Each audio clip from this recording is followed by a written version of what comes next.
बाबा को अनाड़ी मत समझो, मेरे भोले बाबा को अनाड़ी मत समझो, मेरे भोले बाबा को अनाड़ी मत समझो, मेरे भोले बाबा को अनाड़ी मत समझो।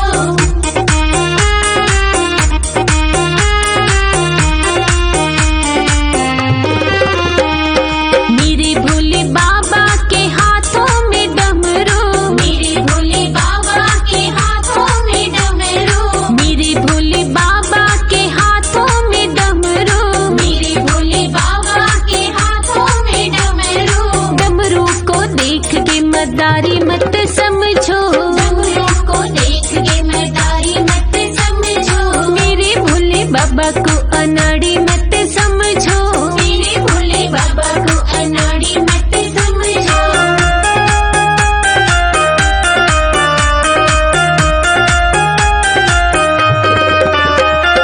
मेरे भोले बाबा की बैलों की सवारी, मेरे भोले बाबा की बैलों की सवारी, मेरे भोले बाबा की बैलों की सवारी, मेरे भोले बाबा की बैलों की सवारी। बैलों को देख के व्यापारी मत समझो, बैलों को देख के व्यापारी मत समझो, मेरे भोले बाबा को अनाड़ी मत समझो, मेरे भोले बाबा को अनाड़ी मत समझो।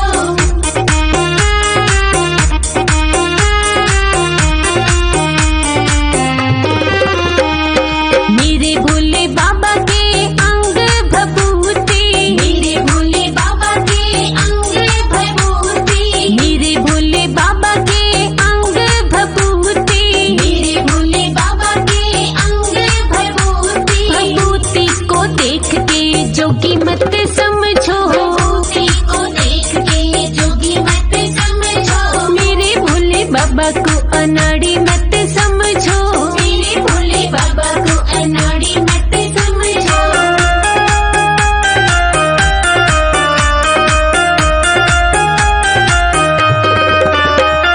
मेरे भोले के गले में नागों की माला, मेरे भोले के गले में नागों की माला, मेरे भोले के गले में नागों की माला, मेरे भोले के गले में नागों की माला। नागों को देख के सपेरा मत समझो, नागों को देख के सपेरा मत समझो, मेरे भोले बाबा को अनाड़ी मत समझो, मेरे भोले बाबा को अनाड़ी मत समझो।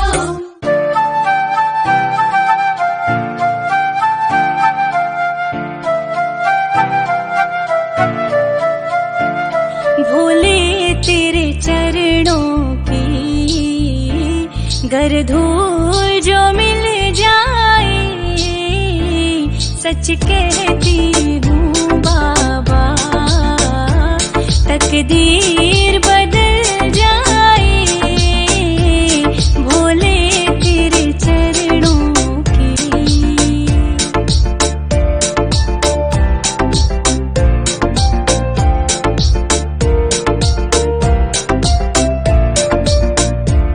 सुनते हैं तेरी रहमत दिन रात बरसती है, सुनते हैं तेरी रहमत दिन रात बरसती है। एक बूंद जो मिल जाए, एक बूंद जो मिल जाए, दिल की कली खिल जाए। भोले तेरे चरणों की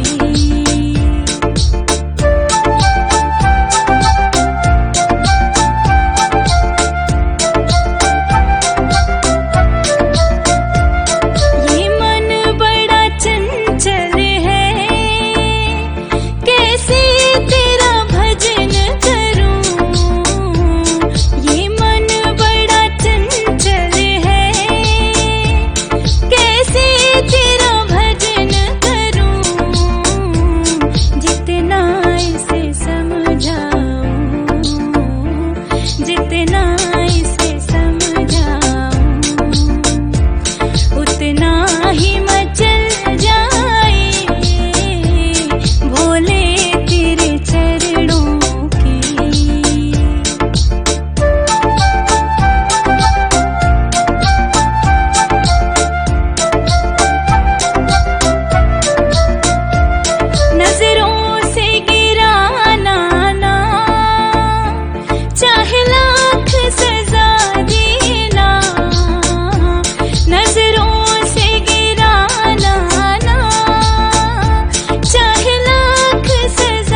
मेरा दम ही निकल जाए भोले तेरे चरणों की, भोले तेरे चरणों की।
मंदिर मस्जिद गुरुद्वारा, मंदिर मस्जिद गुरुद्वारा, दान बिना तो सब है गवारा, दान बिना तो सब है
शंकर चले कैलाश के बूंदियाँ पड़ने लगी। शिव शंकर चले कैलाश के बूंदियाँ पड़ने लगी। भोले बाबा चले कैलाश के बूंदियाँ पड़ने लगी। भोले बाबा चले कैलाश के बूंदियाँ पड़ने लगी।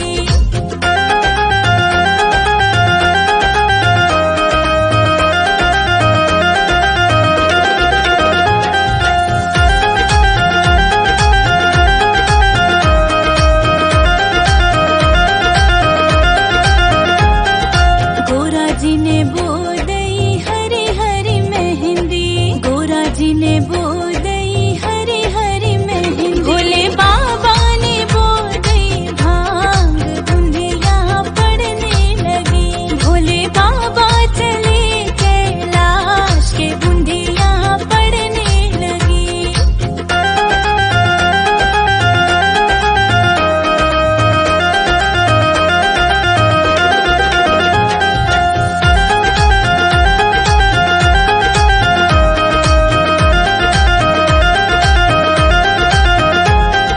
गोरा जी की जामाई हरी हरी मेहंदी। गोरा जी की जामाई हरी हरी मेहंदी। भोले बाबा की जामाई भांग बूंदियाँ पड़ने लगी। भोले बाबा चले कैलाश के बूंदियाँ पड़ने लगी।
सुमन न्यू